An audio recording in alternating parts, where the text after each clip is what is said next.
What's up, my fellow scruffy looking nerf herders, and welcome to the Carbonite Chat. Today, we're going to be talking about Lando. This is going to be beginning the Lando trilogy, the Star Wars Adventures of Lando. First novel is going to be Mindharp of Sharu, and we're going to be going through this leading up to the Solo movie, as well as yesterday I did the Solo, so I'm going to be going through the Solo trilogy, as well as going through the Lando trilogy. Now, this one, not as much kind of quite happens, but we do get an explanation of how he gets the Millenium Falcon, and also kind of an idea of how he goes about his gambling, as he's obviously a very talented gambler. And so really, and spoilers, go ahead and hit it right here. The way he wins the Falcon is in a game of Sabacc. So he actually ends up winning it, and he's not really quite that good of a pilot, and he's actually struggling with it and considering selling it because it's costing him a ton of money, and he's scared to kind of fly it anywhere that's, you know, if there's a bunch of people around, he's scared he's going to crash it. And so he's trying to find him a droid to possibly be able to fly it, but ultimately he's probably just going to sell it. And so kind of interesting, kind of little change of pace there. I was not expecting that, but also it is a piece of junk, unlike the new Lando. And so he gets it, and he wins it in a game of Sabacc. And so he kind of slightly regrets it. He says he's ended up losing money on the deal to begin with. And so it's kind of talking about the way he gambles and the way he plays.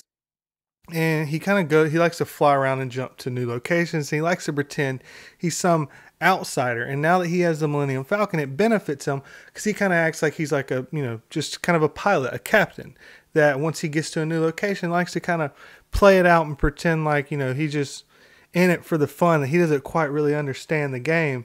And so he does this and kind of tries to trick the locals into, thinking they got a, fish that they can reel in. And so he goes and plays, and usually he says, he goes to the location, he always tries to talk, as the book says, hicker than whoever's there. So he seems, less sophisticated. You always want to seem less sophisticated so that, you're the one that everybody thinks is that the one that they need to play. If you start betting high, they want to think, oh, we got this guy, we need to get him. And so that's the way he plays it. So he goes in from the very beginning, he puts on this character that he's less sophisticated than whoever it is that he's going to be going against.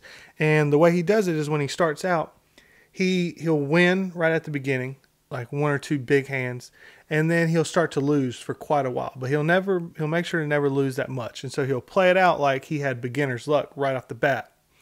And then from that point on, he'll start to lose, and they'll be like, so they start to realize, it was beginner's luck. This guy, we can get him. Let's jump in.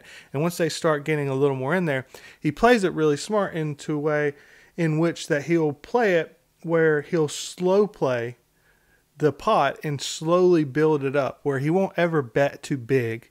And so it kind of throws caution to somebody, but constantly raises just a little bit, so the pot constantly keeps rising up.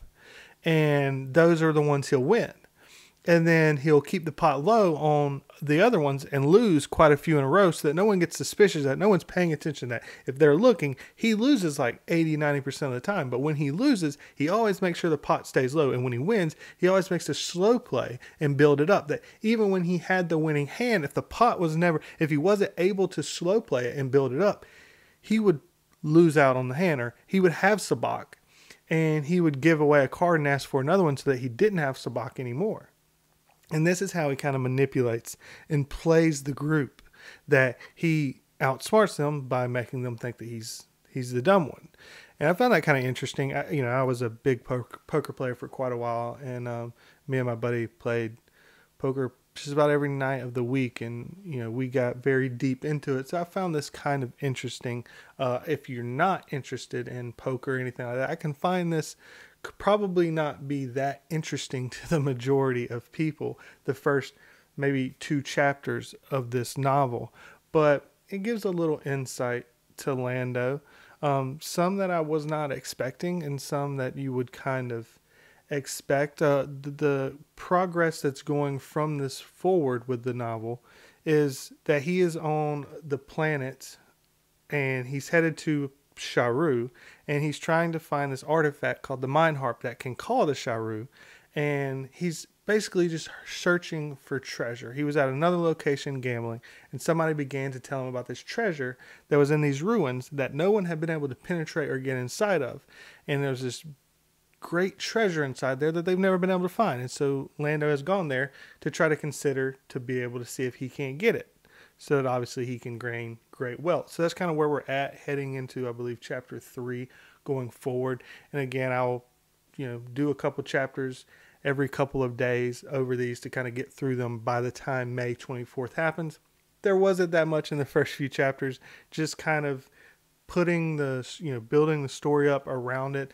The Han Solo novel, the intro, the first chapter of that was much better than this in my opinion, but we will see how it goes. And that's the point of doing this, to find out, judge the Legends novels for those who've never read them, and also to be able to judge how these characters were done in Legends versus how they'll be done in canon. Thank you guys for watching. I look very much forward to hearing your thoughts and opinions down below. And never forget, you Nerf herders, I love you.